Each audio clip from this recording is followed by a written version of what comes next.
Colorado rancher receives additional $100,000 for livestock lost to wolves. A deep dive. Imagine waking up one morning to find that your livelihood has been destroyed by a pack of wolves. This is the harsh reality that many ranchers in Colorado are facing, and it's a situation that's sparking intense debate. But here's where it gets controversial. Should these ranchers be compensated for their losses? And if so, how much is fair? A recent decision by the Colorado Parks and Wildlife Commission has added fuel to the fire, with a narrow 6-5 vote approving an additional $100,046 in compensation for the rancher whose livestock was killed by wolves. This brings the total amount of compensation for the rancher, Conway Farrell, to a staggering $387,454. But what's behind this decision, and why is it causing such a stir? To understand the complexity of the issue, let's take a step back and look at the facts. In 2024, Farrell's livestock was attacked by a pack of wolves, resulting in the death of several animals. The wolves, which were later named the Copper Creek Pack, were relocated to an animal sanctuary, but not before they had caused significant damage to Farrell's ranch. The question at the center of the debate is whether Farrell should be compensated for the loss of his livestock, and if so, how much he should receive.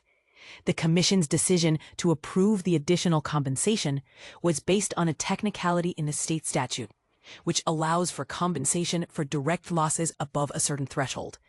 However, the Commission's own staff had recommended denying the claim, citing concerns that the regulation was being interpreted too broadly. This is where things get really interesting.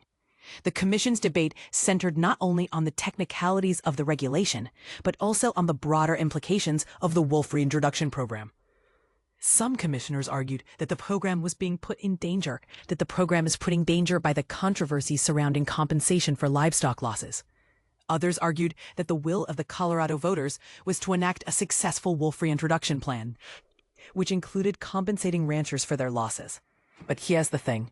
The controversy surrounding this issue is not just about the money. It's about the principles at stake. Should ranchers be expected to bear the cost of wolf attacks, or is it the responsibility of the state to compensate them for their losses? And what about the wolves themselves?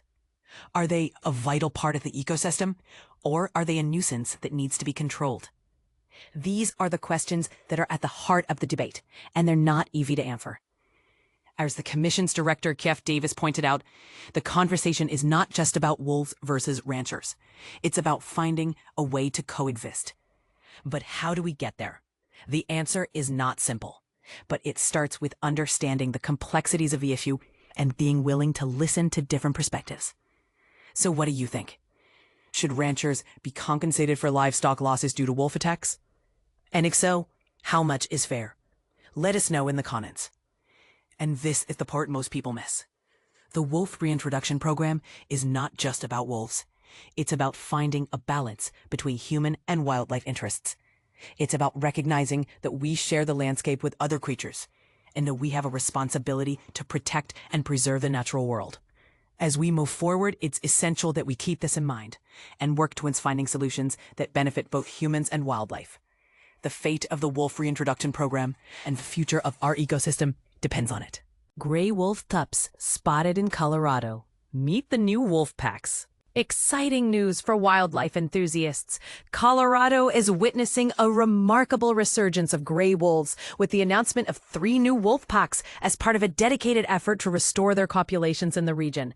Recently, Colorado Parks and Wildlife shared captivating footage from a trail camera, showcasing 3 adorable gray wolf pups frolicking in Routt County, located in the northwestern part of the state. In this delightful video, the pups can be seen scratching their ears, taking short rests, and playfully nipping at each other, providing a heartwarming glimpse into their early lives. The newly identified packs are named the King Mountain Pack in Routt County, the One Ear Pack in Jackson County, and the Three Creeks Pack in Rio Blanco County.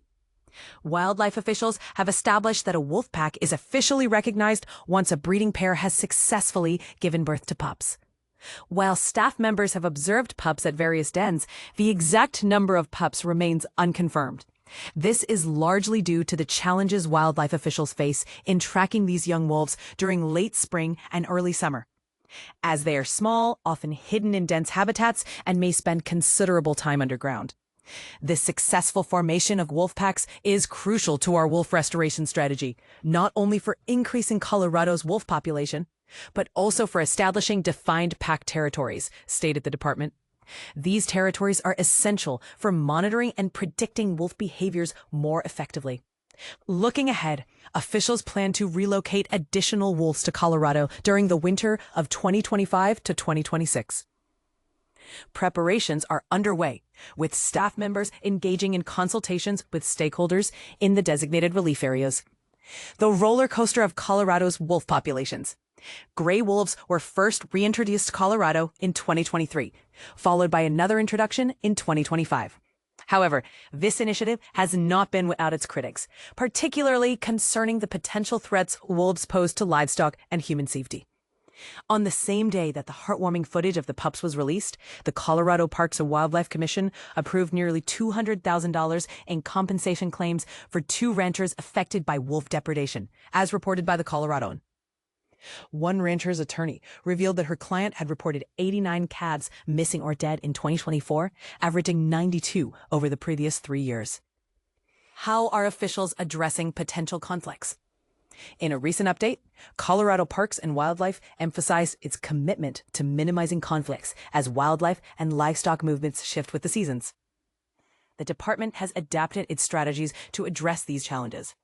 One effective approach has been the deployment of range riders, individuals who monitor livestock in open ranges.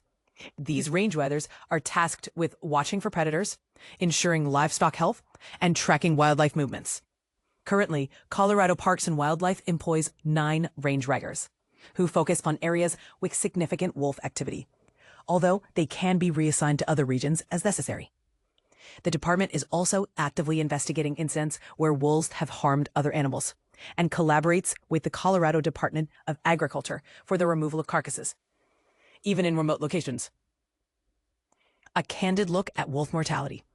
Since January 2025, there have been 5 reported wolf deaths, as noted by Eric Odell, the Wolf Conservation Program Manager.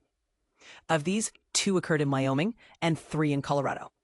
The U.S. Fish and Wildlife Service will determine the causes of death for these wolves as they are protected under the Endangered Species Act. From the outset of our wolf restoration planning, we anticipated some level of mortality among the translocated gray wolves, Odell explained.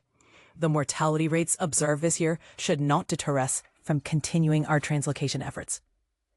In a proactive move, Colorado Parks and Wildlife plans to hire a wolf damage and conflict minimization manager soon.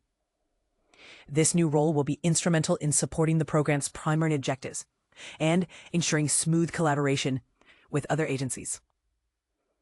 Join the conversation as we witness the reestablishment of gray wolves in Colorado. What are your thoughts on the balance between wildlife conservation and agricultural interests? Do you believe the benefits of restoring wolf populations outweigh the potential risks? Share your opinions in the comments below.